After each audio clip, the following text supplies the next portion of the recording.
Hi, good afternoon, students. First thing I want to do is thank James Lancaster, Amir, Jordan Thomas, Jaden Lumpkin, Gio, Akirio, Ashley Marie, Paul, and Kelsey for already completing the opinion article over should people be required to vote in the United States of America. Still have another day to complete that assignment before I go over the assignment and then also put up the second part, the first source for the assignment. So if you want to keep up with that assignment, please submit it sometime today or tomorrow.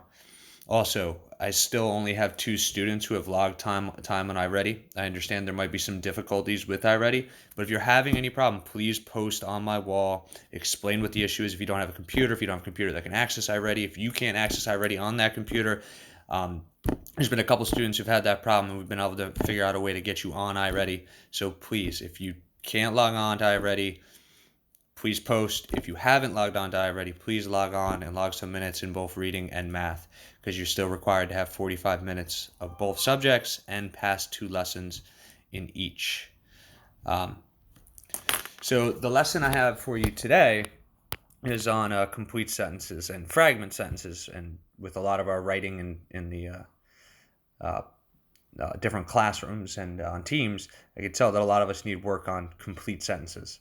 So first, a sentence has a subject or a noun or a pronoun that tells who or what the sentence is about, and it also must have a predicate with a verb that tells what the subject is or does. So a subject is a group of words that tells a complete thought. You can see we're right here on the top of the PDF that you'll complete for this assignment.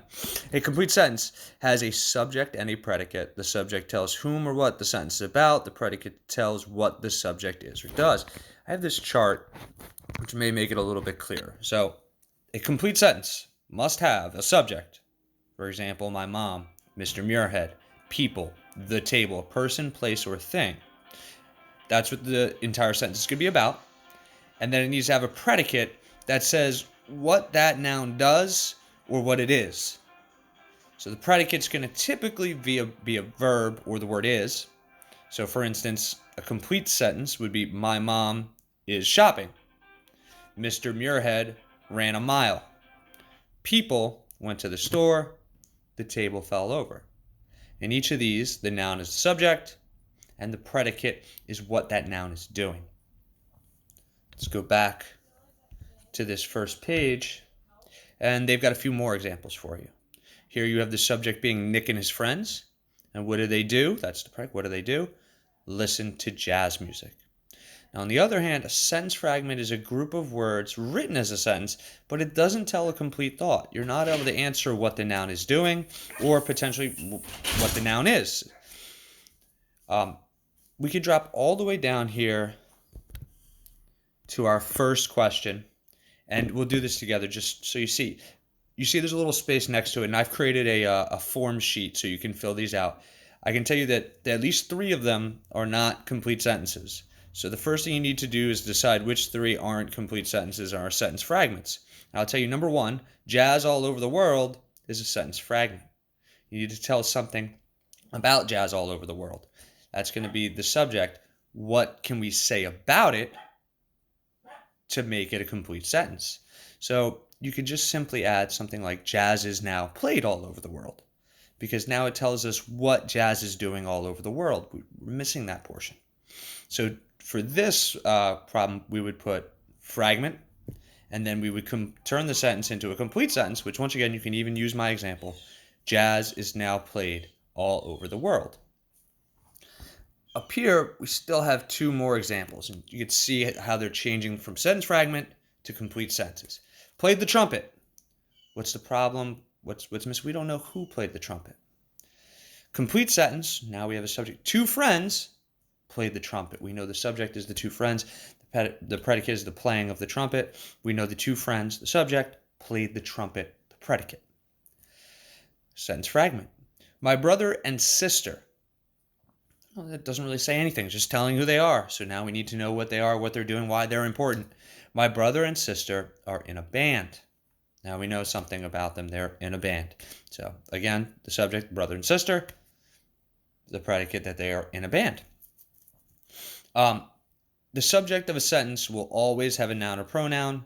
The predicate will always have a verb. So that's just important. When you're taking these sentences and switching them over to complete sentences, remember that. We've done this practice before. So I'm not going to give any more instruction. If you struggle with this, please post, ask a question. I have other supporting charts that we can work with, and we'll figure it out. The second page requires you to, in the first two questions, to select the complete sentence. And then in the final two questions, it's going to require you to take a fragment and see which one of the sentences actually turned it into a complete sentence. Again, we've done this practice before. You should be able to complete it. If you have any problem, please post. Tomorrow, I will have a first source for should we require Americans to vote. We'll also go over the first two sources. I'll talk about some of your responses. I was really impressed with a lot of your responses about voting. It seems like a few of you have a pretty good idea, did well with the reading, and also have some things to say about voting. So once we get onto that first source, we can really maybe start a little bit of a debate and discuss the pros and cons of requiring Americans to vote. If you have any questions, any difficulties with iReady or anything else, please post on the wall or contact me through email. And we will figure out whatever the problem is. Again, have a good day, and everybody be safe.